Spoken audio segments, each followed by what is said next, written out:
Bonjour à tous et bienvenue sur cette vidéo, la première vidéo de cyclisme de ma chaîne. Aujourd'hui on s'attaque à une classique allemande créée en 1962, dont le dernier vainqueur est Pascal Ackermann l'allemand. C'est la Eschborn Francfort, une belle classique, assez vallonnée, mais une arrivée en sprint. Donc on est tout de suite parti pour la commenter aujourd'hui. Donc elle fait partie des classiques pour le tour un peu sous-côté, on va dire, un peu second degré. Pas très médiatisé, enfin, en tout cas moi qui est français je ne la connais pas tellement, je vais un peu la découvrir avec vous. J'ai regardé un petit peu comment elle était faite, enfin le parcours, et même les anciens vainqueurs. Donc Alexander Kristoff a quand même gagné 4 fois la course ces dernières années, qui est le coureur qui a gagné le plus de fois cette course, en tout cas. Avec 4 victoires à son actif sur la Eschborn Francfort. Le coureur norvégien de la team UTM Emirates cette année. On a aussi du coup Pascal Ackermann, l'allemand, qui l'a gagné l'année dernière, qui normalement devrait être là, il est à la Borans-Greux, c'est ça? Et il n'est pas là, à moins que je me trompe. En tout cas, on n'a pas beaucoup de coureurs, on peut voir ici que... C'est pour ça que je disais que c'était une classique, qui était un peu sous-cotée, on va dire. Parce que, on peut voir qu'il n'y a pas beaucoup de bons coureurs, enfin bons quoi, c'est des coureurs un peu de second plan, on va dire. Et des coureurs qui n'ont pas la chance de faire des plus grosses classiques, on va dire. Alors que là, on est en train de partir de Francfort. Vous voyez ici que la ville c'est Francfort. Donc ville d'arrivée, oui, bien sûr. Et c'est aussi une ville de départ. On peut voir à la carte ici. Regardez, Francfort est là et le peloton est là. En tout cas, regardez la banderole des 5 km. C'est vraiment l'arrivée. Elle va se faire ici. Cette classique allemande qui est pas tellement réputée, mais on connaît un peu son nom, qui fait sa place parmi les autres classiques. On rappelle que c'est une classique qui arrive après les Flandriennes, comme Paris-Roubaix, Liège-Bastogne-Liège, la Flèche Wallonne. Donc les gens savent qu'il y a des classiques en ce moment, mais le 1er mai c'est quand même intéressant de regarder cette course, parce qu'elle est assez vallonnée, elle est assez longue, 197 km, mais elle est surtout assez palpitante à vivre. Aujourd'hui, les favoris du jour sur la course seront Magnus Cornissen pour la formation Education First, le danois, Oliver Nassen pour la team G2R, Max Saro aussi, le bon sprinter de la team Groupama FDJ, Garcia Cortina, l'espagnol de la team Bahrain McLaren, Janssen, le norvégien pour la team Jumbo Visma, David Barellerini, pour la Deceuninck Quick-Step. Pour la Cofidis, on aura Consonni, on aura Molano pour l'UAE Emirates, Yestebol pour la Sunweb, Jans van Rensburg pour la NTT Pro Cycling, l'équipe sud-africaine, Danielos pour la Borans-Greux, donc la Borans-Greux qui l'a gagné l'année dernière avec Pascal Ackermann, mais qui n'a pas été mis sur la course aujourd'hui. Daryl Impey pour la Mitchelton Scott, Patrick Bevin, le néo-zélandais de la team CCC, De Beust pour la Lotto Soudal, Alex Kirsch pour la Trek Segafredo, Lucro pour la team Ineos et Movistar avec Prades, Izagirre pour la Astana et Bram Welten pour la team Arkea Samsung. Voilà les leaders de cette course. Alors que devant, j'ai l'impression qu'on est parti, en tout cas. On peut le voir là. Hop, est-ce qu'il y a des coureurs qui sont partis à l'avant de ce peloton? J'ai l'impression que oui, ils sont partis à 6, en tout cas. Derrière, ça ne roule pas. Ah si, Jacobs qui essaye d'attaquer, le coureur suisse de la team Movistar. Suivi par Roscoff et Knis. Donc, il n'arrivera pas à sortir le Suisse, malheureusement. Et devant, c'est bien 6 coureurs qui ont réussi à s'extirper du peloton. Boiro pour la team Astana. Le néerlandais Hofstede pour la Jumbo Visma, Michael Hepburn pour la Mitchelton Scott, l'Australien, Jonathan Castrovero, le bon rouleur de la team Ineos, et Bistrom, non j'avais oublié Mas, mais bien Bistrom pour la UAE Team Emirates, le Norvégien, coéquipier aussi de Alexander Christophe, et Enrique Mas. Non, c'est pas Enrique Mas, ça doit être son frère, son cousin, je sais pas, quelqu'un de sa famille, mais ce n'est pas le Mas qu'on connaît, que je connais personnellement, mais bien dans l'équipe Movistar, et c'est lui qui représente l'échappée au Movistar. Derrière, on peut voir que ça roule pas, hein. On peut voir la Archbold, le néo-zélandais rouler derrière. Et pour l'échapper, on va attaquer le Feldberg. Le Feldberg, c'est quand même presque 15 km à une pente moyenne de 4,3%, donc c'est quand même pas mal, mais ça va pas faire de gros dégâts, sachant qu'on est encore à 164 km de l'arrivée. Derrière, on peut voir que le peloton est vraiment entassé, hein. Voilà, quoi, beaucoup de coureurs. Là, on aperçoit Tobias Robinson, le Suédois pour la team Groupama FDJ. On va faire un petit tour des champions nationaux avec Vlasov, le champion de Russie pour l'Astana, Gita, le champion de Colombie pour la Education First, qui va aider aujourd'hui Kort Nielsen. Nous avons aussi Tom Skujins, le champion de Lettonie pour la Trek Segafredo. D'autres champions nationaux, voilà, Jonsson ici présent, le champion de Norvège pour la team Jumbo-Visma, et Mikael Morkov pour la team de Koenig, le champion du Danemark. Il n'y avait pas aussi le champion d'Afrique du Sud. Peut-être pas. J'ai pas l'impression. Peut-être Van Dresburg. Non. Il n'est pas là, le champion d'Afrique du Sud. Alors le devant ça ne roule pas, hein. En tout cas les 6 hommes n'ont pas envie de rouler, de toute façon ils ont déjà pris presque... Ah, ils ont déjà pris plus de 4 minutes d'avance, hein. Là on est remonté avec 3% de montée, donc ça va, hein. Ils se fatiguent pas trop, ils courent à l'avant. De toute façon on a on va dire qu'ils sont tous à peu près bons en grimpeurs, à part Michael Hepburn qui n'est pas non plus foufou, mais ça va, c'est pas non plus un énorme col, donc ce n'est pas le Tourmalet ni le Mont Ventoux, donc on peut comprendre que il a pu s'extirper et partir en échappée comme ses 5 compagnons.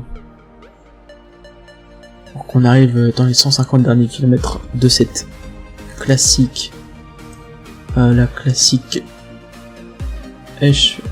Eschborn, c'est bien Eschborn, et Eschborn Francfort. Voilà. Alors j'ai loupé un champion national, est-ce que c'est bien un champion national? On va aller voir tout ça. Eh oui, c'est Matteo Richiese, hein, le champion d'Argentine pour la UAE Team Emirates. Voilà, je me perds dans mes mots, hein, c'est le premier commentaire. J'essaye un peu de combler, excusez-moi. Bah oui, il faut un début à tout, hein. Alors que là, on voit Lipins, hein, Lipins, le second laiton de la team Trek Segafredo, qui pourrait faire quelque chose aujourd'hui. Il a quand même, bon, il a 58 montagnes, mais il pourrait faire quelque chose, hein. Vraiment moyen. On voit ici Tony Galopin, présent, accompagné de Vandrame, l'Italien coéquipier qui est très bon aussi, hein, qui pourrait aller gagner cette étape aujourd'hui. Et aussi comme Kevin Grosjean, qui est vraiment bon, le jeune Australien de la team Mitchelton Scott.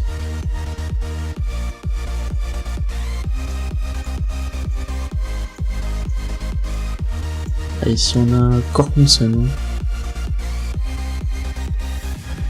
On a Kort Nielsen pour la Team Education First, le favori du jour. Très bon coureur. Alors devant, on a les deux Suisses de la team FDJ, Franck Kigny et Liénard, qui se replacent, hein, à l'avant. Alors que là on voit De Beust qui vient donner les bidons pour Van Moor, son coéquipier, qui roule à l'avant de ce peloton. L'échappée qui entre dans les 150 derniers kilomètres maintenant. Avec plus de 70 km/h en les descentes, ça va très très vite pour ces coureurs. On va avoir un petit vibe up. C'est revenu comme il faut.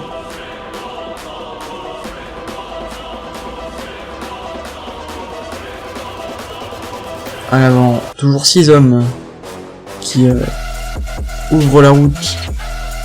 On a un lézard ici. On a quelques supporters au bord des routes. C'est pour ça que je disais que c'était une étape un peu sous-cotée. On n'a presque personne. On a une personne à peu près tous les 500 mètres. C'est compliqué pour les coureurs. Pas compliqué, mais des fois il faut de la motivation. Et la motivation vient du public. C'est un facteur clé aussi pour les échappées. Prendre une échappée, c'est difficile. Alors qu'on a à l'avant, c'est Hansen, un autre Danois qui roule pour la Cofidis Solution Crédit. La Cofidis tout court, peut-être, c'est une Cofidis. Certainement. Non, Cofidis Solution Crédit, c'est bien ça. Accompagné par Roscoff.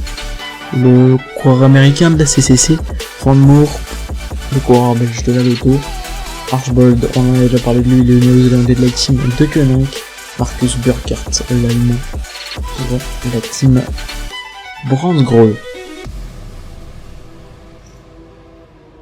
Derrière, on voit d'autres coureurs. Il y a beaucoup d'équipes qui se mettent derrière. Est-ce que toujours l'Arkia? Et bien, oui, on voit une Arkia qui est vraiment derrière, comme la Movistar d'ailleurs. On a qu'une l'allemand dans son pays actuellement. Il n'y a pas beaucoup d'Allemands, c'est vrai, qui sont cyclistes. Je dis qu'il n'y en a pas beaucoup, mais il y en a quand même pas mal. Hop, Tony Martin envoie deux Allemands, Nico Denz aussi. Très bon, les deux coureurs. Le petit Kluge pour la Lotto Soudal. Marcel Seberg, présent ici chez lui aussi.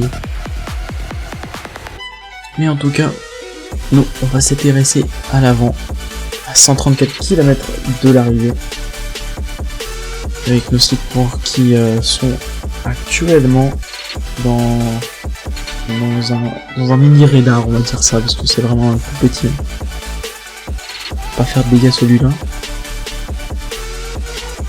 On peut voir un peu... l'étape est assez vallonnée, je trouve. C'est pas mal là. Il faudrait faire des dégâts à ce moment-là, en fait. Parce que... hop. On peut voir que c'est les deux derniers cols, mais regardez tout ce plat derrière les deux. Ça facilite un peu la récupération de certains coureurs qui ne sont pas bons en montagne, ni comment dire, en vallon, voilà. Alors que Konichev, le coureur italien de la Mitchelton, c'est il a un nom un peu de l'Est quand même pour un Italien. C'est marrant. Et derrière ça roule, derrière ça s'accroche. Faut voir que ça fait une belle file indienne ici, du côté de Prades avec Aramburu et non, c'est le frère de Elia Viviani. Je vais encore faire la même erreur que tout à l'heure avec un autre coureur, avec Enrique Mas, voilà, c'était ça. En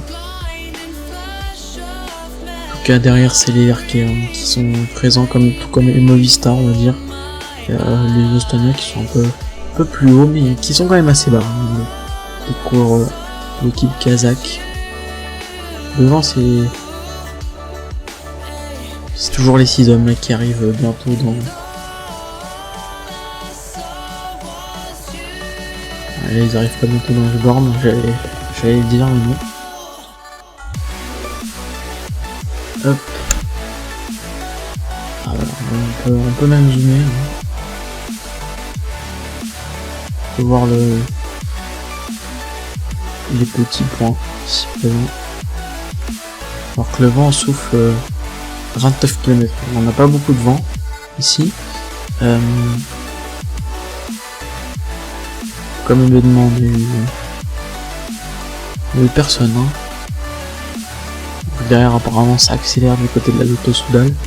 Ça a commencé à accélérer. On peut voir une nette accélération pour rattraper l'échappée qui a 3 minutes d'avance hein, actuellement à 116 km de l'arrivée. On voit les Quick Step ou même les Education First. Les Cofidis et les Lotto Soudal, ouais, plusieurs équipes, même beaucoup d'équipes s'entraident pour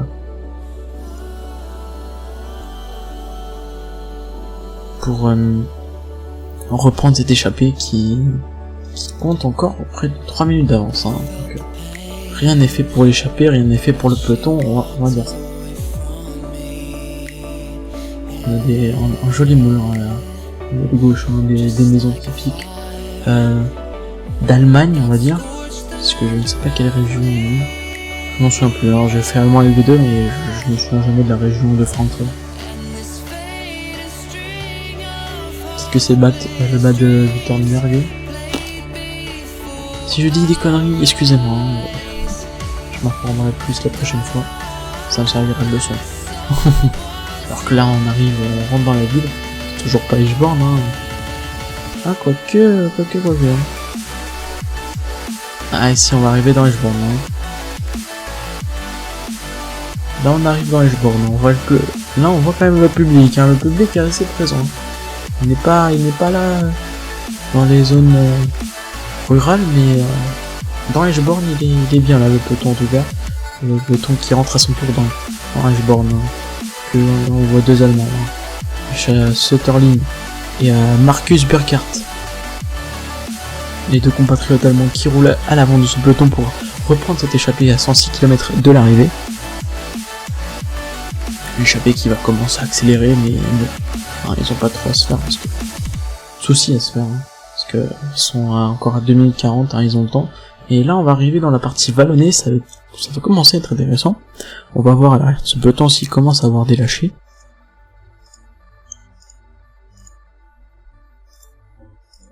Hop, derrière. Est-ce que c'est Nathan Haas? Oui, c'est Nathan Haas qui est venu à la Cofidis.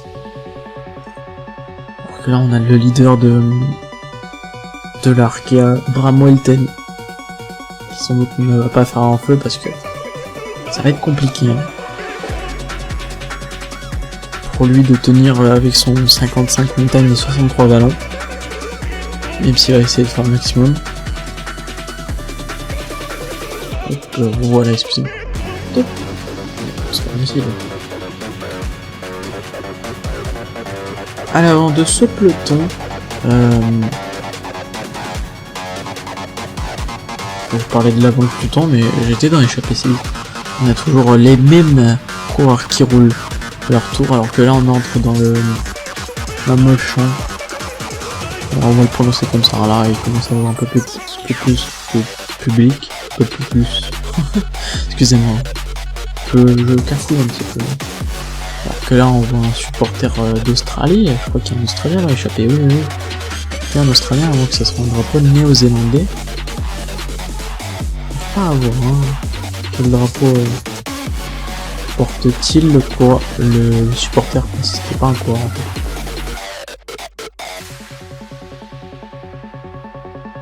Et j'ai l'impression que c'est un drapeau plutôt australien, hein. Encourage Michael Edburn dans échappé pour la team Mitchelton Scott, on va dire ça. Ça manque de trucs là. C'est pas mal. Que là on voit Nicolas Aidé hein, pour la Cofidis.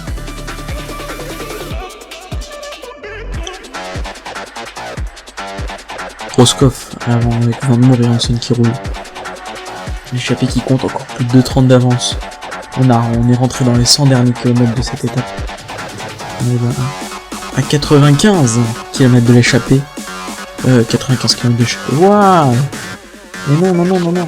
95 km de l'arrivée. On peut voir la ville en second plan, c'est beau, mais non.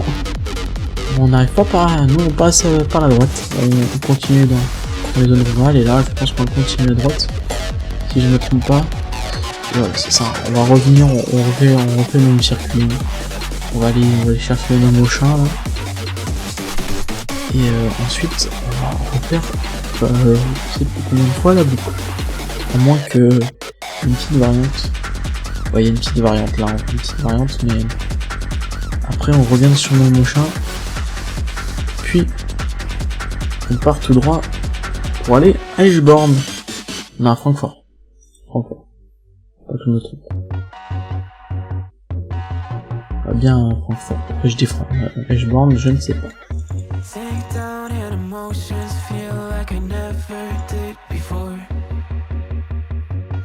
Alors que devant l'échappée qui roule, hein, qui roule devant. Donc on a encore un supporter australien ici, hein, avec son drapeau devant aussi. Donc il est voilà.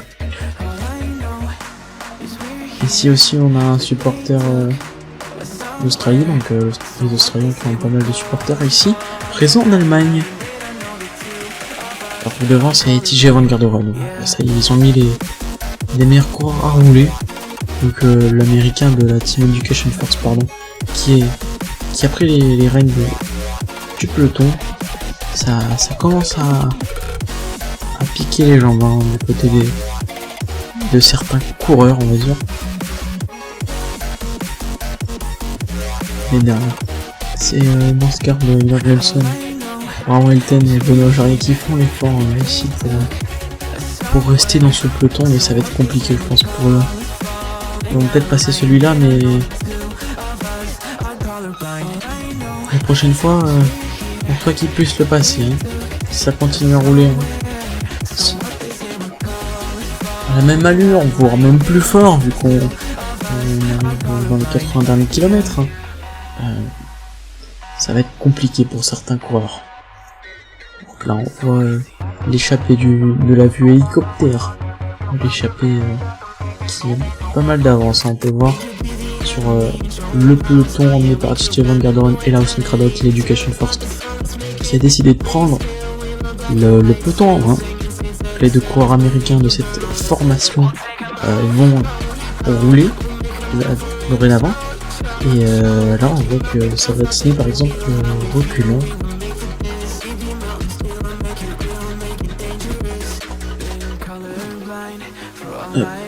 Alors, pour l'instant pas grand chose à dire hein, sur cette étape. C'est pas une étape très mouvementée, on va dire ça, mais c'est toujours intéressant à commenter. C'est le début, il faut un début à tout. Hein. Mais en tout cas, moi je m'éclate. C'est le principal. Puis vous, si vous aimez bien, c'est parfait aussi. Alors encore 6 hommes à l'avant de ce peloton à 70 km de l'arrivée.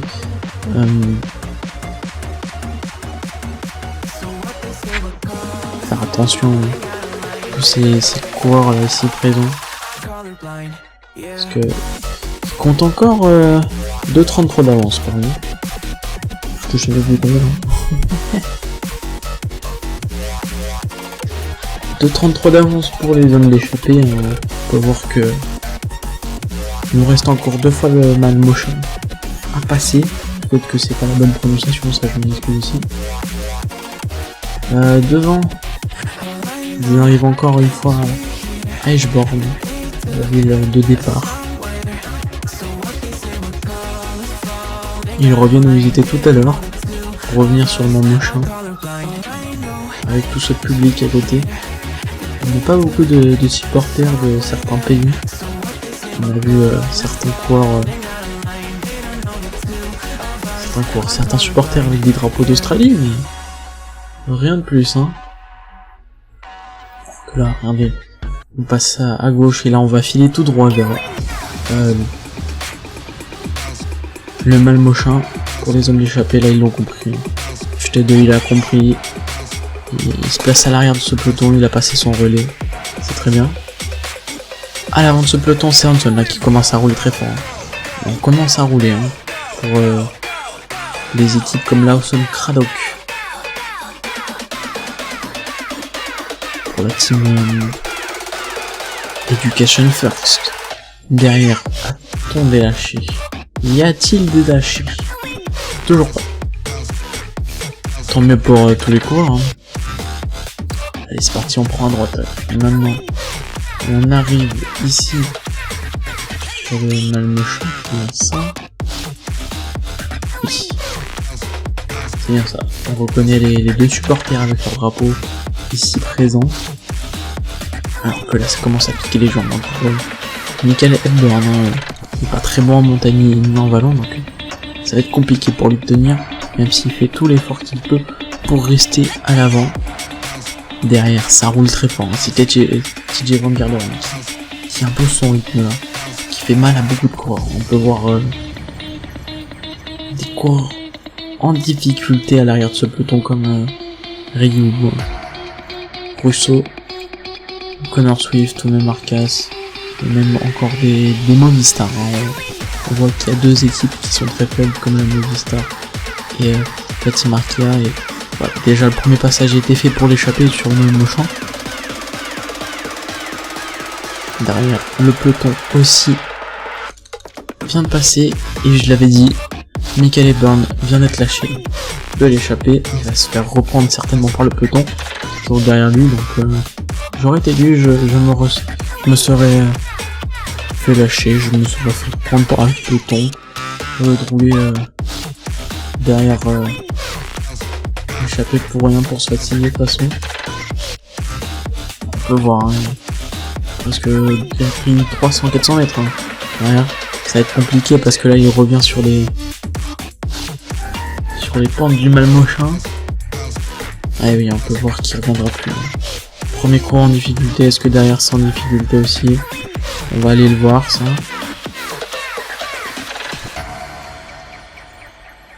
Et oui, derrière c'est bien en difficulté. Hein. On peut voir beaucoup de coureurs comme Bram Moulton, Tom Bolly qui a dû rouler, je pense, que qui s'est fait lâcher à la pédale. On a le premier allemand aussi, Chris Martins, pour la Team Ineos qui s'est fait lâcher. Devant ses revenus, mais Lipins hein, ici, le second laiton de la Team Trek Segafredo, qui se fait lâcher à son tour. Benjamin Caïsso, non c'est pas Benjamin, qu'est-ce que je dis, incroyable. En tout cas, on voit beaucoup de coureurs en difficulté à l'avant de ce peloton.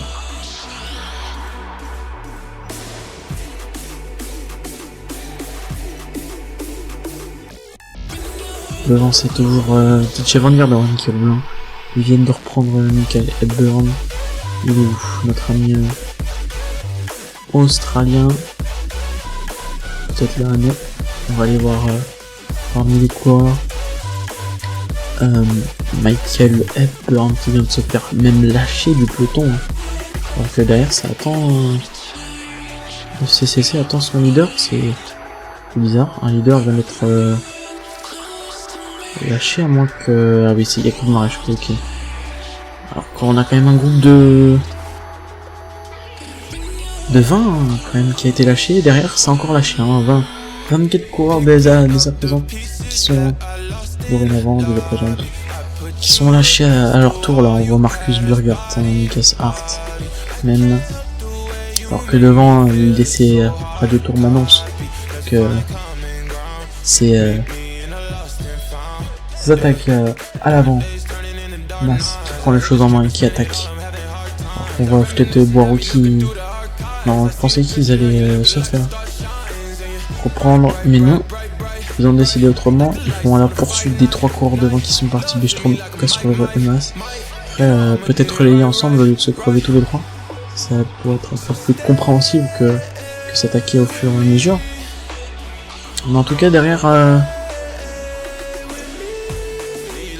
c'est pas rentré hein, pour les 24 coureurs là, on voit qu'il y a des coureurs, on a Patrick Bevin, Prades aussi, Philippe Ogana,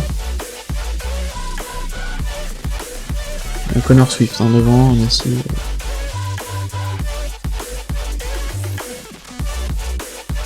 on a plusieurs coureurs qui sont lâchés nous à présent. Alors que là on arrive dans les 30 derniers kilomètres, hein, alors que devant ils sont partis à 2. Mas qui a tenté mais et au final est trop faible pour suivre l'allure de Bistrom et de Castroviro.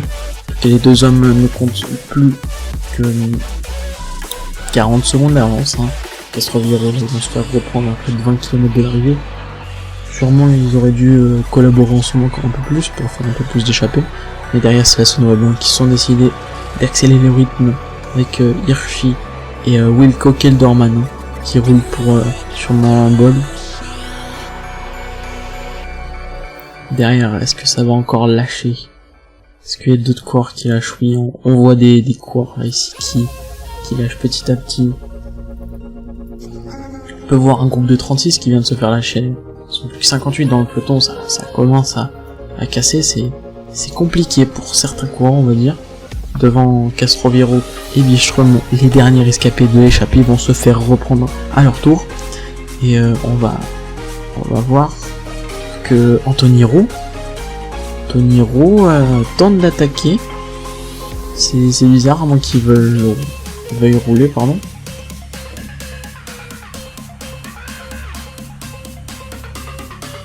C'est bizarre.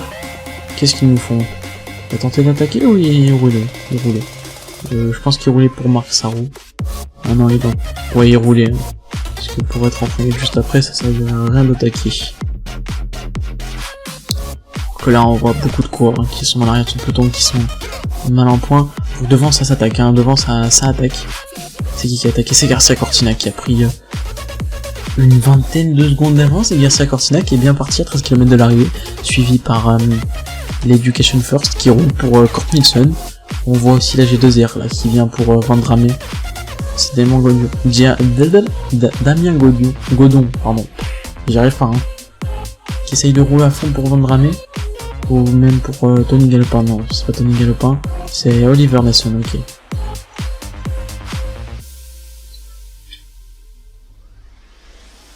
À l'avancée, maintenant les Cofidis qui ont pris les choses en main à 10 km de l'arrivée. Est-ce qu'il va se pousser maintenant Rémi Cavagna qui tente d'attaquer à son tour avec Lucas Postelberger, Victor Kampenaerts, Le Croc et Alex Kirch qui tente d'attaquer, mais Sergio Guita qui roule pour Kurt Nielsen, le gros sprinter de Education First. Et derrière c'est un fringal, on a l'impression, même si là on a quand même pas mal d'AG2R. Et devant, ça a tenté d'attaquer, ça attaque avec Rémi Cavagna, Postelberger, mais ils ont été tout de suite remplis par Tony Galopin qui va rouler à son tour pour Clément Venturi, mais ils sont tous les deux foutus, ils n'ont plus de barre. Hein.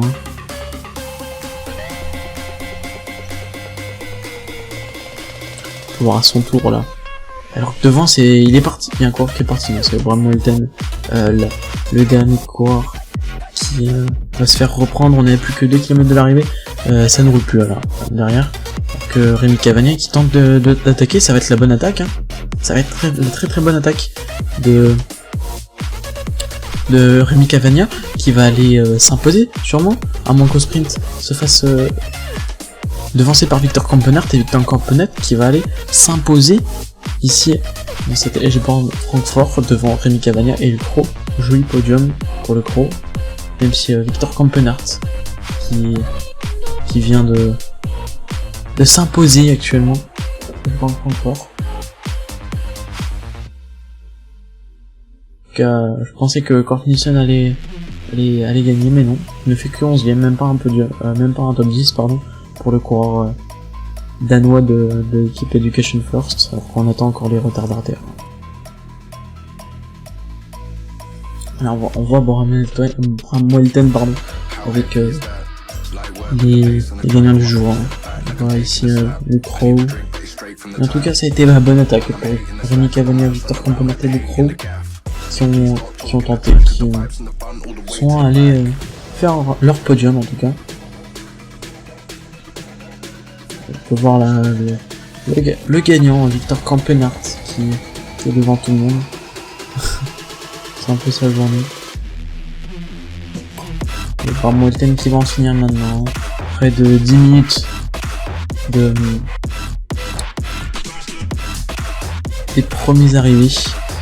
On voit que Rémi Cavagna a tenté sur ce replay. On va voir juste après, pour voir que Rémi Cavagna a tenté mais s'est fait devancer au sprint par Victor Campenaert qui est très très fort, Victor Campenaert.